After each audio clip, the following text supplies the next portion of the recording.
일로.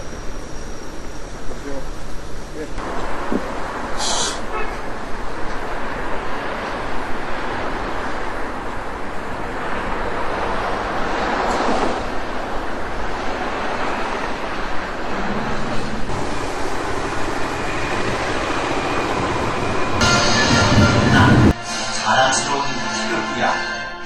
자유롭고 정의로운 대한민국의 무궁한 영광을 위하여 충성을 다할 것을 굳게 가진다. 이에 경산시에서는 일찍이 삼성연의 고장이라고 이름짓고 세 번의 현장사업을 지속적으로 추진해왔고, 현재는 남산면 이릉리 일대 8만여 평의 부지유에 삼성연 역사문화공원을 조성하고 2012년 말부터 본격적으로 세 번의 업적을 기지고 그 숭고한 정신을 계승한 프로그램을 운영하려는 야심찬 계획을 하나하나 실천해 옮기고 있습니다. 신라시대 큰 스승인 설총 선생이 경산 땅에 태어나셨기 때문에 오늘날 경산이 학원 도시가 되었다는 느낌을 받았습니다. 설총 선생 하면 화엄계를 직필하고 이두를 집대성한 학자 정도로 알아왔는데, 오늘 발표 자료집을 일관하니까 생각보다 신의한 탄생으로부터 요속 공주의 가정교육, 관리조서의 역할, 국학의 설립, 그리고 사후의 영험에 이르기까지 설총 선생이 성현으로 대접받아도 전혀 손색이 없음을 알 수 있었습니다. 오늘 대구대학교와 경산시가 주관하는 설총의 생애와 학문을 주제로 한 삼성현 연구소의 추계 학술 세미나를 문학 창단에서 획기적인 성과를 예고하고 매우 의미 있는 날이기도 합니다. 세 분을 다 모시고 또 토론자도 세 분 모시고 1시간 동안 종합 토론을 하도록 하겠습니다. 이 김종욱 선생님 어머니상에 대해서 발표하시겠습니다. 방금 소개를 받았던 대구대학교 삼성연 연구소에 소속이 되어 있는 김종국 연구위원입니다. 어머니에 대해서 과연 이 어머니는 어떠한 분인가에 대해서 여쭤봤습니다.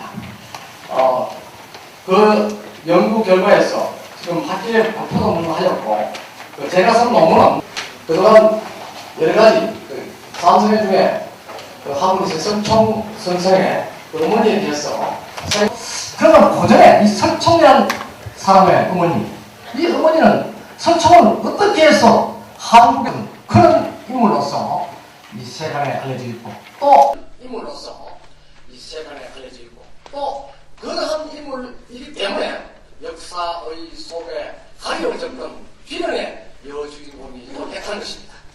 그래서 그러한 분이 어떻게 해서 동방의 18년이고 신라의 성현, 신라의 그 사문장이시고 또 그 한국 유학의 동주로까지 기려낼 수 있습니다. 실기 목록이라는 책을 제가 발견하게 되었습니다. 이 책은 비록 1912년에 발간된 것이다. 혹자는 1890년경에 발간된 것이다. 이런 설이 있습니다. 그러나 이 책이 언제 출간되었든 간 유일하게 요석 공주, 설총의 어머니에 대한 기록이 수록되어 있는 것이죠. 이 책은 이런 그대로 여러 가지의 고전을 하나하나 목록으로 발췌해서 만드는 책입니다. 비록 한 90쪽 분량이지만 이 속에는 설총의 일대기와 또 설총이 그 설총이라는 그러한 시호를 갖기까지 동방의 18년이 될 때까지의 기록을 소상하게 기록해놓은 그런 책이라고 저는 평가를 하였습니다. 그래서 이 책 속에서 저는 홍유 설총이 지금까지 이분의 탄생을 두고 대부분 사람들이 설총의 탄생은 경주다, 경주 월성이 있는 부근에서 태어났다, 아마도 요소궁에서 태어났을 것이다 하는 그런 이야기들을 사실 많이 하셨습니다. 그러나 이 책의 중간 부에 보면 경주지를 인용해서 홍유 설총은 경산에서 출생하였다고 분명하게 기록을 해두었습니다. 물론 이 기록이 만약의 경우 이 홍유실기에는 아주 또 재미있는 신화적인 화소가 있습니다. 물론 큰 인물이 탄생하면은 선화적 의미에서 신화 소적인 그런 입장을 표현하기도 합니다. 예를 들어서 말하면 제왕이 나오면 뭐 어떻게 해서 산에서 어떻게 되었다, 뭐 어디서 뭐가 나타났다, 뭐 옷의 구름이 어떻다 이렇게 해놨는데 여기에는 와 어머니 요섭공주 간에 우열왕이 만들어냈던 수허 올가불 아적 지천주 누가 나에게 허락하겠는가? 자로 빠진 도끼를 허락하겠는가? 그러면 나는 하늘 떠받칠 그런 제목을 만들겠다 하는 것을 실천하였던 그런 고장이 바로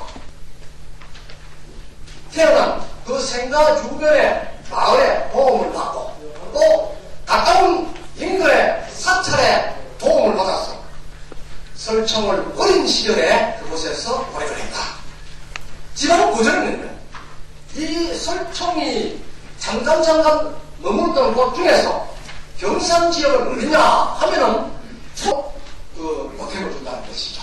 그래서 경산 지역에서 설청이 유년기에 보냈던 그러한 곳은 두 곳의 사찰일 가능성이 많다는 것을 이 책을 통해서 조할 수 있고, 그리고 이 요섭 공주는 아들 설청을 어릴 때부터 훈육을 어떻게 했느냐? 아버지에 대한 존경심, 자기를 해서 늘 아버지가 있는 쪽에다가 아버지의 옷을 두루마기를 그려놓고 아침마다 며칠 동안 힘들어 짜고 있던 그 배틀의 배를 가지고 싹둑 깔아버렸다는 것이죠.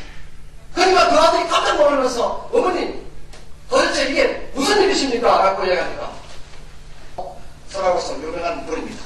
이 세 분의 어머니가 지금 우리가 알고 있는 어머니상이다. 어머니상이라면 세 분 삼국사기 열전 설청조, 그리고 삼국유사 원료불기조, 고려사 현대와 학문을 조명한다는 것이 사실상 어려운데, 이런 고민에 빠져있던 저에게 한 가닥 희망이 빛이 되는 것이 바로 오늘 말씀드린 홍유실기라고 하는 문헌입니다. 어떤 분은 자세한 제대로 조명할 그런 분이 없다라고 그렇게 생각이 됩니다. 그럼 지금부터 홍유실기라고 하는 것은 어떠한 설총 설화 몇 가지, 그리고 결론순으로 이렇게 설명을 한번 드려볼까 합니다. 먼저 홍유실기는 설총에 대한 여러 역사 기록을 편집해 놓은 곳으로 현재 이 목팔자본과 필사본이 있습니다. 언젠지 이것이 다 모두 위상으로 밝혀져 있고, 표제는 홍유실기 목록으로 되어 있습니다. 최근 한 권인데 거기에 21행이 10행 21절인데 중간중간에 보면 주가 두 줄로 있습니다. 그리고 상하 안쪽으로 이역 화문 어미의 그런 형태를 띠고 있는데, 그래서 한쪽의 크기는 서울에서 홍유실기를 처음 발행했고 1948년도에 순창설시 종약이 됩니다. 설총에 대한 기록이 영성한 형편에서 홍유실기가 있다는 것은 설총선생 성역과 작업에 큰 디딤돌이 되는 자료가 아닌가 하는 생각이 더 검토가 필요하지 않은가 이렇게 생각이 됩니다. 그럼 두 번째, 홍유실기는 그러면 과연 어떤 역사 기록을 참고해서 썼는가를 살펴보기 위해서 역사 기록에 있는 내용을 갖다가 발췌해서 이 사적 부분을 갖다가 편찬했다는 걸 알 수 있고, 두 번째 승무실적이라고 하는 것은 이 설청 선생을 문묘에 대항하게 된 그런 그 과정을 설명하는 것은 고려사에서 인용을 했고, 세 번째 효원실적은 이 설청 선생을 여러 서원에서 대항하게 된 그런 과정을 갖다 얘기하는데, 마찬가지 이 숭유원, 청중수소랴, 서학지, 서학서원, 문록록 등 그 당시까지 전하던 그러한 모든 문헌을 갖다 충실히 이렇게 참고해서 형원실적이 기록이 됐고 인고를 해가지고 이 종묘부를 썼습니다. 위에서 보다시피 홍유실기는 역사 기록인 사적, 문묘에 대항하게 된 내력을 밝힌 승무실적, 대항하고 있는 성원에 대한 기록인 형원실적, 묘 관련 기록인 분묘수로 되어 있는 특별한 공적으로 고려 종묘에 대항 공제된 설공범 형제 실기를 설총선생 실기 세부 목자에 따라서 실기를 갖다가 편찬하게 된 것이 아닌가 하는 생각을 하게 됩니다.